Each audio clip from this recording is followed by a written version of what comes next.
kepada seluruh jemaat GBP Taman Firdaus dimanapun berada. Saya berharap kita semua dalam keadaan sehat walafiat. Saya bersyukur, berterima kasih hari ini kita bertemu lagi dalam kasih karunia Yesus Kristus Tuhan kita.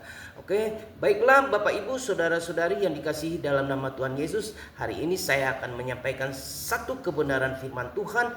Namun sebagai orang percaya, sebelum saya menyampaikan kebenaran firman Tuhan pada hari ini, baiklah mari kita bersatu hati dalam doa.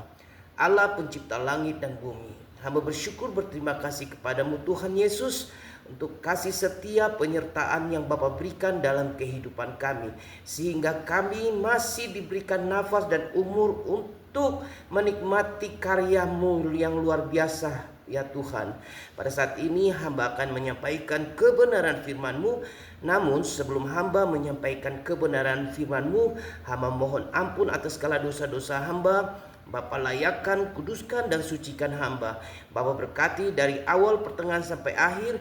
Biarlah firman ini boleh memberkati kami semua. Setiap kuasa gelap, kuasa dunia yang mencoba, yang mengganggu, yang mengambil firman ini daripada kami, hamba berdoa dalam nama Tuhan Yesus, hamba tolak, hamba patahkan dalam nama Yesus Kristus.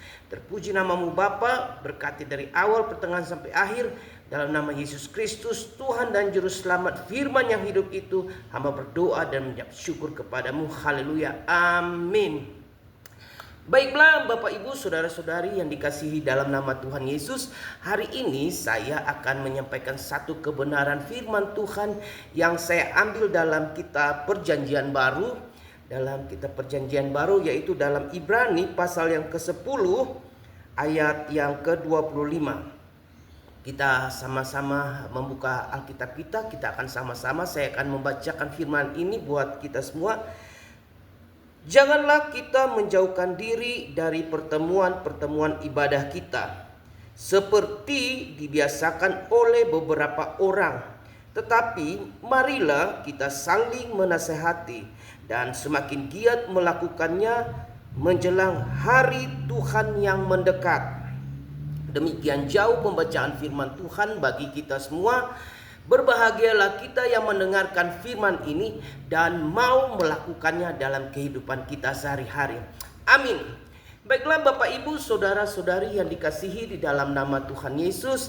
Hari ini saya akan menyampaikan satu kebenaran firman Tuhan dengan judul Panggilan Orang Percaya. Yaitu panggilan orang percaya. Dari pembacaan firman tadi, ada beberapa poin yang harus digarisbawahi, yaitu janganlah menjauhkan diri dari pertemuan-pertemuan ibadah. Itu yang pertama. Yang kedua yaitu marilah kita saling menasehati. Artinya jangan menjauhi dari pertemuan ibadah. Yang kedua saling menasehati. Dan yang ketiga, semakin giat melakukannya itu pada hari yang sudah mendekat. Artinya semakin giat dalam beribadah. Ini 3 poin penting dalam pembacaan. Tetapi saya memberikan tema yaitu panggilan orang percaya. Nah, dalam kehidupan kita sehari-hari, kita datang ke gereja pasti dengan satu tujuan.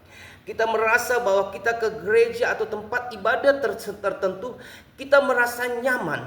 Ada kenyamanan ketika kita datang ke gereja. Ada beberapa faktor yang membuat kita menjadi nyaman untuk datang beribadah. Mungkin yang pertama, ada beberapa faktor. Mungkin ya penerima tamunya orangnya begitu lugas, lemah lembut, dia menyapa sehingga kita merasa seperti keluarga sendiri. Ada juga dia datang ke satu tempat ibadah karena mungkin musiknya. Kita aduh enak nih di gereja ini nih karena musiknya tuh enak banget. Atau mungkin kita terobsesi dengan datang ke satu tempat ibadah itu, mungkin WL-nya ketika dia menyanyi, oh luar biasa, urapan Tuhan begitu luar biasa. Ada juga datang karena faktor keluarga. Mungkin gembalanya masih keluarga atau pengerjanya kebanyakan keluarga sehingga dia datang ke situ sehingga merasa nyaman. Ada juga yang datang karena mungkin pengkhotbahnya, aduh nih saya datang ke sini enak nih, khotbahnya setiap minggu nih terus tentang pengajaran sehingga kita merasa nyaman. Nah, inilah yang seringkali kita alami dalam kehidupan kita sehari-hari. Tetapi begitu ada masalah, begitu timbul permasalahan atau konflik, kita pergi meninggalkan gereja itu dan mencari tempat gereja yang lebih baik dan lebih nyaman. Kenapa bisa seperti ini? Karena tujuan utama kita datang ke gereja adalah kita mencari kenyamanan, bukan mencari Tuhan Yesus Kristus, tetapi kita mencari kenyamanan. Sehingga begitu timbul konflik dalam kehidupan kita, maka kita akan pergi meninggalkan gereja yang lama dan mencari gereja yang baru.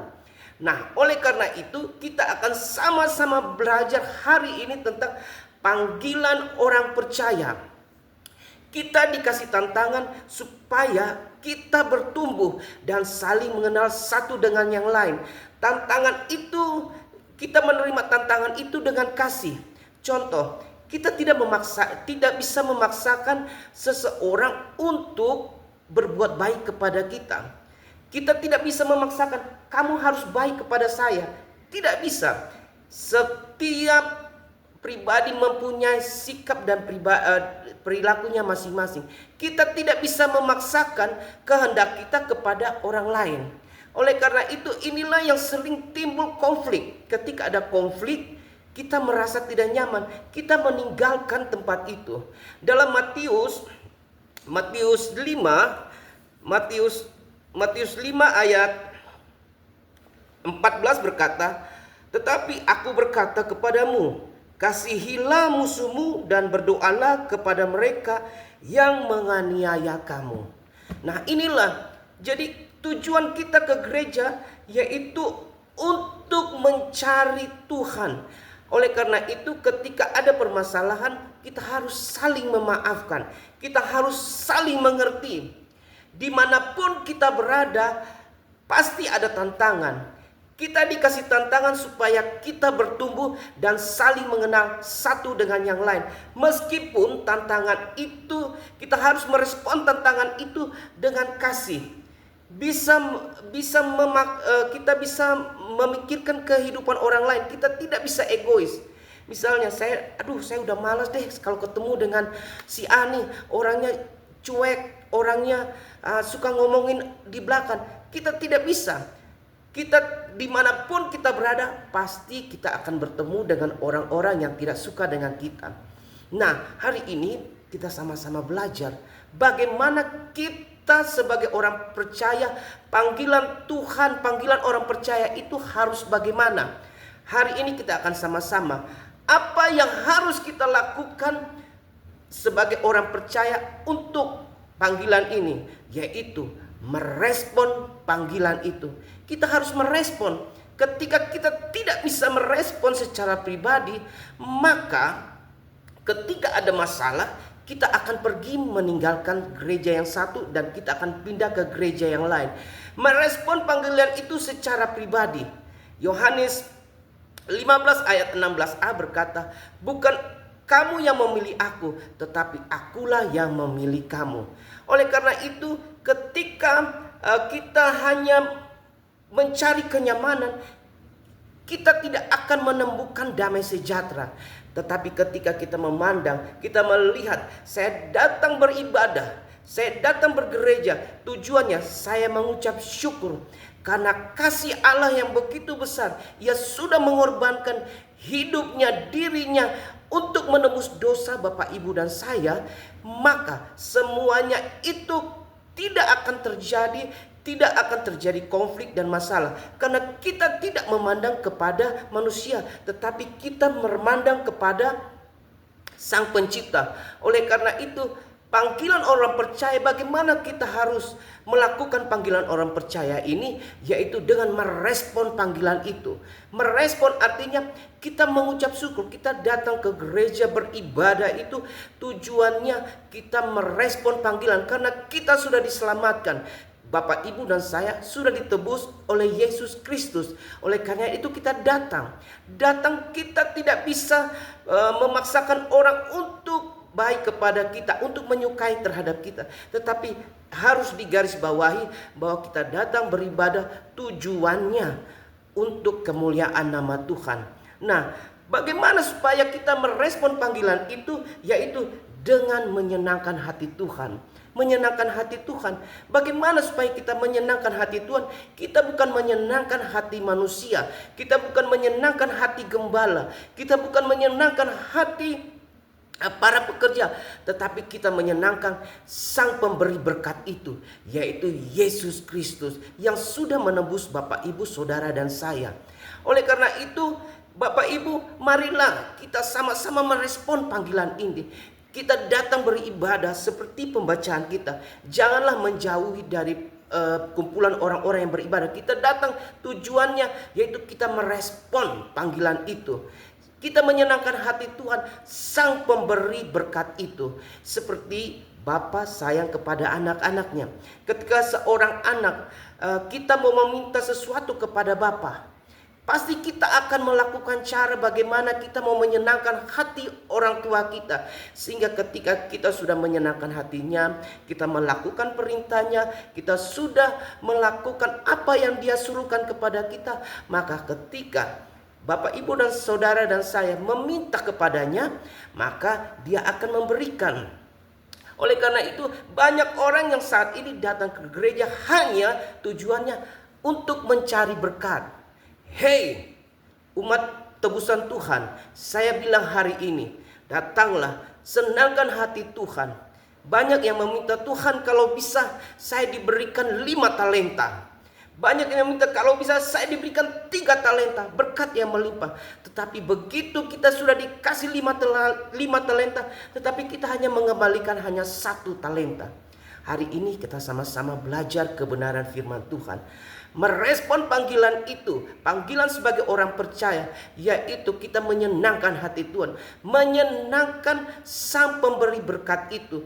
Jangan memandang kepada manusia dan jangan berharap untuk menyenangkan hati manusia. Sia-sia Bapak, Ibu, Saudara-saudari yang dikasihi di dalam nama Tuhan Yesus. Oleh karena itu, poin yang pertama yang kita belajar yaitu marilah kita merespon panggilan secara pribadi dan memilih mengucap syukur bahwa saya sudah ditebus, Bapak, Ibu sudah ditebus, saudara-saudari sudah dimenangkan dari kuasa-kuasa kegelapan dan sudah membebaskan dari belenggu yang selama ini telah mengikat Bapak, Ibu, Saudara, dan saya. Oleh karena itu, kita sama-sama panggilan orang percaya yang harus kita lakukan yaitu yang pertama, kita merespon secara pribadi. Kita datang karena ke gereja untuk beribadah bukan untuk menyenangkan hati manusia, tetapi menyenangkan Sang Pemberi berkat itu. Yang kedua, gereja bukan tempat yang nyaman, tetapi gereja adalah tempat untuk bertumbuh dan saling menasihati dan saling mendoakan. Ingat, gereja ada tempat bertumbuh, saling menasehati dan saling mendoakan. Seperti pembacaan kita yang tadi, bahwa jangan kita menjauh dari pertemuan ibadah. Kita seperti dibiasakan oleh beberapa orang, tetapi marilah kita saling menasehati. Kita di sini apa? Saling menasihati, saling bertumbuh dan saling mendoakan. Kita harus saling bertumbuh. Gereja bukan tempat orang-orang yang sempurna, Bapak, Ibu. Gereja bukan gereja adalah tempat untuk bertumbuh, saling menyembuhkan satu dengan yang lain. Gereja adalah saling bertumbuh untuk menyembuhkan satu dengan yang lain. Dalam Kolose 3 ayat 13, dalam Kolose 3 ayat 13 dikatakan begini. Sabarlah kamu seorang terhadap yang lain, dan ampunilah seorang akan yang lain. Apabila yang seorang menaruh dendam terhadap yang lain, sama seperti Tuhan telah mengampuni kamu, kamu perbuat jugalah demikian. Amin. Oleh karena itu, kita harus sabar. Gereja bukan tempat orang-orang yang sempurna. Ingat, gereja bukan tempat orang-orang yang sempurna, tetapi gereja adalah tempat untuk bertumbuh, saling menyembuhkan satu dengan yang lain. Gereja adalah keluarga rohani karena kita satu tubuh tetapi banyak anggota. Jadi gereja membuat kita bertumbuh. Jadi ketika kita ke gereja, kita bertemu dengan seseorang, pasti beda-beda sifat. Kita tidak bisa memaksakan mereka yang satu harus baik kepada kita. Contoh seperti ketika tangan saya sakit, saya bilang ya udah saya nggak mau. Kaki bilang kaki nggak butuh sama tangan. Mata saya tidak butuh mata, saya hanya butuh kaki semua. Bagaimana kalau tubuh kita hanya ada satu anggota tubuh, misalnya mata semua, atau tubuh ini hanya isinya kaki semua? Tidak mungkin. Pasti kita saling membutuhkan. Tubuh yang paling kecil mungkin kita anggap paling lemah, tetapi itu juga yang akan menopang, yang saling membantu kita. Jadi gereja adalah keluarga rohani. Kita harus menerima, yang satu dengan kelemahannya dia, yang satu mungkin yang kecil, tetapi dia punya talenta yang luar biasa. Mungkin dia punya seorang yang kepala, tetapi dia tidak bisa berdiri sebagai kepala saja, tetapi dia membentukkan satu tubuh. Oleh karena itu, gereja adalah keluarga rohani kita. Kita adalah satu anggota tubuh yang saling membutuhkan. Kita tidak bisa bertumbuh satu dengan yang lain. Oleh karena itu, kita harus terus bertumbuh di dalam kehidupan kita bergereja, dalam berkomunitas. Saya pernah mengalami hal-hal yang tidak menyenangkan di gereja yang lama, yang dulu. Saya dimusuhi, saya tidak disukai, tetapi saya punya tekad bahwa saya datang ke gereja tujuan utama yaitu saya mau mengucap syukur, menyenangkan hati Tuhan, yaitu Sang Pemberi berkat itu. Karena saya tahu bahwa kita adalah satu anggota, satu tubuh tetapi banyak anggota. Oleh karena itu, hari ini saya mau mengingatkan kepada Bapak, Ibu, Saudara dan saya, kita tidak bisa memaksakan bahwa semua harus ikut menjadi kepala saja, atau semua harus menjadi kaki saja. Tetapi kita harus siap untuk menerima bahwa memang dia sikapnya seperti itu, dia sifatnya seperti itu. Tetapi marilah kita terus bertumbuh, kita saling mendoakan, saling menasehati, sehingga semakin lama kita semakin bertumbuh di dalam Tuhan. Betapa indahnya Bapak Ibu ketika kita hidup dalam berbagai dengan perbedaan. Karena kita ini adalah satu anggota, satu tubuh, tetapi banyak anggota yang mempunyai tugasnya masing-masing. Oleh karena itu, hari ini kita harus merespon panggilan ini. Panggilan orang percaya itu harus merespon. Kita harus, gereja bukan tempat untuk mencari kenyamanan. Gereja adalah tempat bengkel di mana orang datang untuk diperbaiki. Semua orang yang datang ke gereja adalah orang-orang yang berdosa, yang ingin diperbaiki, diperbaharui, direparasi lagi sehingga menjadi lebih baik dan terus diasah, dipukul, ditempa sehingga timbul seperti emas.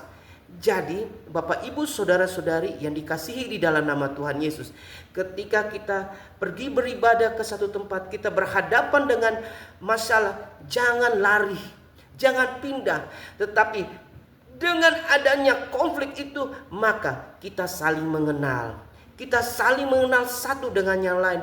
Oh, ternyata selama ini orangnya seperti ini. Ternyata sebenarnya dia baik kok. Cuman mungkin cara bicaranya seperti itu.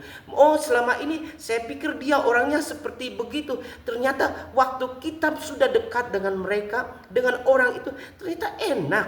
Jadi sebenarnya karena kita belum dekat, kita belum saling mengenal, kita belum saling memahami, maka terjadilah konflik. Oleh karena itu, hari ini saya mau bilang, biarlah kita terus bertumbuh di dalam Tuhan. Kita merespon panggilan sebagai orang percaya ini, bahwa kita sudah diselamatkan bukan karena kuat dan gagah Bapak, Ibu, Saudara dan saya, tetapi karena Yesus yang sudah memilih Bapak, Ibu, Saudara dan saya terlebih dahulu. Dan kita harus merespon.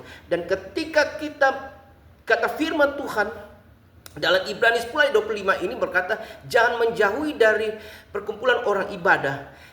Janganlah menjauh ketika ada konflik. Tetapi konflik itulah yang membuat kita bertumbuh dan kita semakin mengenal dan kita saling mendoakan sehingga kita menjadi keluarga rohani, keluarga Kristus. Satu tubuh tetapi banyak anggota. Yang berikut, apa yang harus kita lakukan ketika kita menjadi panggilan orang percaya? Yaitu panggilan itu harus menjadi saksi keselamatan untuk menyampaikan amanat agung. Ketika Bapak, Ibu, Saudara dan saya sudah diselamatkan dan kita sudah dimenangkan, dibebaskan dari belenggu dosa, kita harus merespon panggilan orang percaya itu, yaitu menjadi saksi keselamatan untuk menyampaikan amanat agung. Nah, kalau dalam Matius 28 ayat 19 sampai 20 begini. Karena itu, pergilah, jadikan semua bangsa muridku dan baptislah mereka dalam nama Bapa dan Anak dan Roh Kudus, dan ajarkanlah mereka melakukan segala sesuatu yang telah kuperintahkan kepadamu, dan ketahuilah aku menyertai kamu senantiasa sampai kepada akhir zaman. Amin. Jadi Bapak, Ibu, Saudara-saudari yang dikasihi di dalam nama Tuhan Yesus, merespon panggilan orang percaya, kita juga ketika kita sudah diselamatkan, ketika kita datang ke gereja, kita sudah saling mendoakan, kita saling menasehati, dan kita sudah bertumbuh, kita juga harus merespon panggilan itu menjadi saksi keselamatan. Dalam Matius 28 ayat 19 sampai 20, kita harus menyampaikan kabar keselamatan itu kepada orang-orang di sekitar kita. Mungkin Bapak Ibu bilang, aduh saya tidak bisa menyampaikan. Kita melalui dari keluarga kita, melalui orang tua kita, melalui adik kita, kakak kita, atau saudara orang-orang terdekat. Kita menyampaikan kebenaran, kita menyampaikan amanat agung ini, sehingga hidup kita menjadi berkat bagi orang lain. Saya punya sedikit kesaksian. Saya dulu selalu ketika ibu saya masih ada, saya selalu bertanya, "Mah, seandainya dipanggil Tuhan hari ini, Mama sudah siap belum?" Awalnya ibu saya marah, tetapi saya menjelaskan saya harus mempersiapkan iman orang tua saya. Saya tidak boleh egois, tapi saya juga harus menyampaikan, mempersiapkan orang terdekat saya. Dan itu saya lakukan setiap hari, setiap minggu. Dan akhirnya 2019 ibu saya dipanggil pulang. Sesudah 1 jam saya telepon ibu saya video call, masih telepon biasa, tetapi 1 jam kemudian saya mendapat kabar ibu saya sudah dipanggil Tuhan. Saya percaya bahwa saya sudah mempersiapkan iman saya. Dan sebelum ibu saya meninggal, saya tanya berulang, Mama, ketika dipanggil Tuhan, apakah Mama sudah siap atau belum? Ibu saya menjawab, hari ini pun, sekarang pun, ketika Tuhan memanggil saya sudah siap. Itulah, kita harus mempersiapkan, menyampaikan amanat agung itu. Itu adalah tugas kita kepada orang-orang terdekat, untuk menyampaikan kabar keselamatan. Kita jangan egois, tapi kita harus menyampaikan keselamatan, kabar keselamatan itu, sehingga semua orang menjadi murid Tuhan. Kesimpulannya, marilah kita berkomitmen untuk merespon panggilan Tuhan, untuk tetap setia, saling mengasihi, saling mendoakan, dan bertumbuh dalam komunitas kita masing-masing, sehingga menjadi saksi-saksi keselamatan bagi kemuliaan nama Tuhan. Terpuji nama Tuhan. Mari kita berdoa. Segala puji syukur hamba naikkan kehadirat-Mu Tuhan. Terima kasih Tuhan Yesus untuk kasih setia penyertaan-Mu. Biarlah firman yang sudah hamba sampaikan ini boleh menjadi berkat bagi kami semua. Tuhan berkati Bapak Andi, Bapak Gembala kami, dan Ibu Popi, Ibu Gembala kami beserta anak, mantu, dan cucunya. Tuhan Yesus memberkati. Tuhan Yesus juga berkati setiap jemaat yang mendengarkan firman ini. Biarlah Bapak mau memberkati yang sakit, Bapak sembuhkan, yang lemah Bapak kuatkan, yang punya beban berat Tuhan bukakan jalan, yang sedang mencari pekerjaan Tuhan buka jalan. Tuhan Yesus, biarlah berkat Abraham, Ishak dan Yakub turun atas setiap orang yang berharap dan bersandar hanya kepadamu. Terpuji namamu Bapa, kekal selama-lamanya. Dalam nama Tuhan Yesus, hamba berdoa dan mengucap syukur kepadamu. Haleluya. Amin. Shalom. Tuhan Yesus memberkati kita semua.